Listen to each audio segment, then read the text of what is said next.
मैं आज आपसे पेट में जलन, जो कि बहुत कॉमन सिम्टम्स है और क्यों ऐसे जलन होती है, मैं इसके बारे में आज आपसे बातें करूँगा।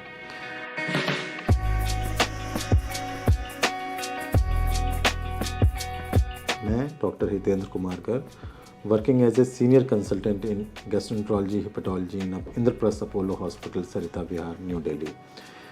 और बहुत कॉमन हम जितने भी पेशेंट देखते हैं उसमें अराउंड 30-40% पेशेंट हमारे पेट में जलन है या छाती में जलन करके आते हैं। तो क्या इसका समाधान होना चाहिए और क्यों ऐसे जलन होती है, मैं इसके बारे में आज आपसे बातें करूँगा।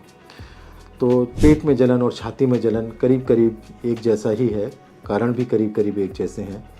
अगर मैं छाती में जलन की बात करूं तो एक हमारा उसोफेगस स्टमक के बीच में एक जंक्शन होता है, उसको गैस्ट्रोएसोफेजियल जंक्शन कहते हैं। वहाँ एक वॉल्व भी होता है। वो वॉल्व अगर ढीला हो जाए, जिसको हम हमारी भाषा में बोलते हैं, उसको हाइटस हर्निया बोलते हैं। तो वो अगर जंक्शन ढीला हो जाए, उस वॉल्व का प्रेशर कम हो जाए, तो वो हमारा फूड या ऊपर रिफ्लक्स आता है, एसिड का रिफ्लक्स आता है और हमारी बर्निंग सेंसेशन कॉज करता है। तो ये छाती में जलन की बात हुई और इसके बड़े सारे कारण हैं। अगर हम फैटी फूड रखें, मोटापा अगर हमारा ज़्यादा है, सेडेंट्री लाइफस्टाइल है, बहुत हम कोक पीते हैं, बहुत चाय पीते हैं, बहुत अल्कोहल या स्मोकिंग का सेवन करते हैं, तो अगर ये सारे फैक्टर्स आप में हैं तो डेफिनेटली आपको ये चीज़ें होंगी कि आपको छाती, क्योंकि ये सारी चीज़ें हमारे इसको डिले करता है, हमारे इसके प्रेशर को रिलैक्स करता है, प्रेशर कम करता है, जिससे कि वॉल्व रिलैक्स हो जाता है और हमारा रिफ्लक्स बढ़ता है। तो इसमें छाती की जलन, ये सारे बड़े कॉमन सिम्टम्स हैं। इसको ट्रीट करने के लिए मैं पहले भी बताया कि जैसे ये सारे जो भी फैक्टर्स हैं, स्मोकिंग है, अल्कोहल है, जो भी कोक्स हैं, सॉफ्ट ड्रिंक्स हैं, चाय है, कॉफ़ी है, फैटी फूड्स है, और अगर हम बहुत सेडेंट्री लाइफस्टाइल मेंटेन करते हैं और अगर हम बहुत मोटे हैं तो अपना हम टाइट बेल्ट बांधते हैं, जिससे एब्डोमिनल प्रेशर बढ़ता है और हमको रिफ्लक्स होता है। तो सारी चीज़ें आपको हटानी पड़ेंगी और आपको एक एक्सरसाइज शेड्यूल बनाना पड़ेगा। उसके बाद भी आपको अगर सिम्टम्स होते हैं, जो कि एक हफ्ते में हम एक सिम्टम्स या 2 बार के सिम्टम्स को नहीं कंसीडर करते, अगर more than 2 times of reflux episode होते हैं, तब वो आपको डॉक्टर से सलाह लेनी चाहिए। वो आपको प्रॉपर उसके बारे में फर्दर ट्रीटमेंट के बारे में बताएगा।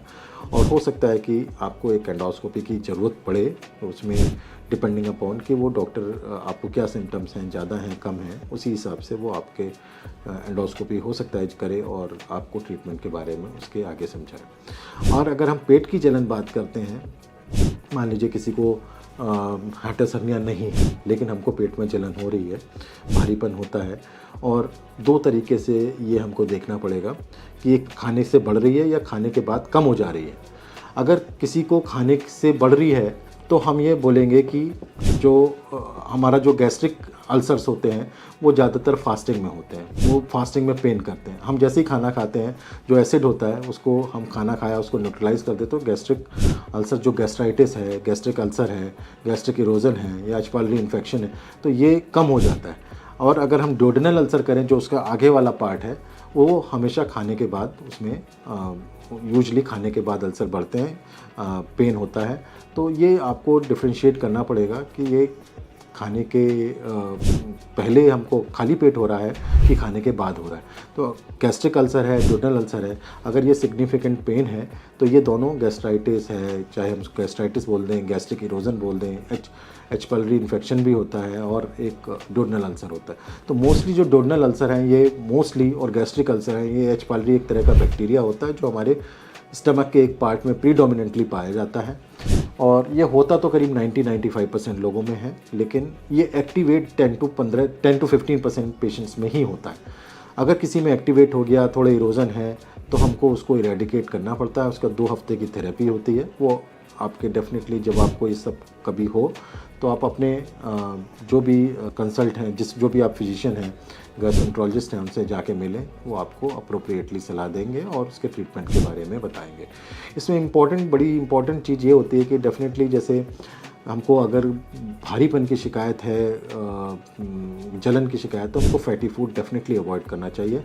और एक लाइफस्टाइल, हेल्दी लाइफस्टाइल हर एक चीज़ में, चाहे वो किडनी की बीमारी हो, चाहे वो लिवर की बीमारी हो, चाहे वो हार्ट की बीमारी हो, एक एक्टिव लाइफस्टाइल ज़रूर मेंटेन करना चाहिए और सब में हेल्प करता है। आपको अगर पेट में जलन की शिकायत है या गैस्ट्रिक अल्सर, ड्यूडेनल अल्सर की कोई शिकायत है या एच पायलोरी इन्फेक्शन से रिलेटेड कोई जानकारी चाहते हैं तो मैं doctor Hitendra Garg Apollo hospital में कार्यरत हूँ। आप कभी भी आएँ यहाँ पे या हेल्पलाइन नंबर से मेरा अपॉइंटमेंट ले सकते हैं और मैं आपको उसके संभवतः इलाज के बारे में बताऊँगा।